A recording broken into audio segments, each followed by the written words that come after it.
He's talking about having to hate family members in order to follow him. Whoa, what's going on here? Jesus is doing two things, at least as I understand it. First one is reminding us that to follow him in his way is very, very difficult. He's mincing no words. He's just saying it straight up front. I would hope you'd follow me. I hope you do this, but just know it's going to be really, really difficult for you. And the final line reminds us that what he expects is that we are to give everything. Our whole heart, mind, soul, and strength, possessions, everything. And for each person, that's different. We can be attached even to negative things. In other words, we recognize that this is a struggle, a particular job or life situation, but it's my life.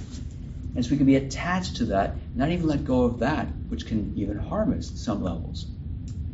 So what does it mean to be a disciple of Jesus? Well, I'd offer you this summary through a story. To be a disciple of Jesus is to recognize and to live from the perspective that you are indeed blessed as God's beloved. And you and I are called to be a blessing to all those we interact with. Here's the story. The story is told by Dr. Rachel Naomi Riemann. She had a patient of hers who was a very interesting woman named May Thomas. She spent her life working as what we'd call a maid, that she cleaned people's rooms, first in a hotel, in a boarding house, all through her life to be able to raise her 6 children on her own as a single mother, and then following that, her 4 grandchildren.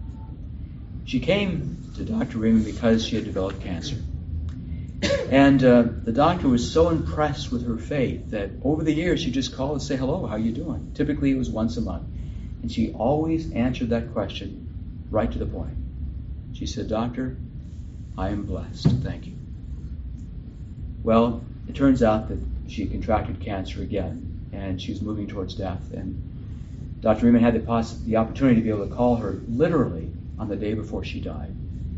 She could tell the person who answered the phone was trying valiantly to get May to talk. But she asked the famous question, May, how you doing?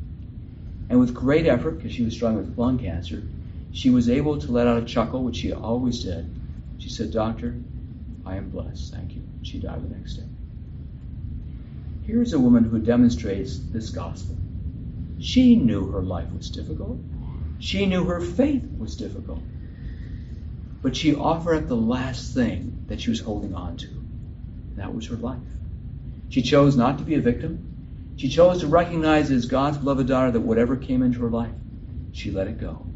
That her whole heart, mind, and soul and strength was in service to the kingdom of God. Would that we would do the same in all that we have and all that we stand for.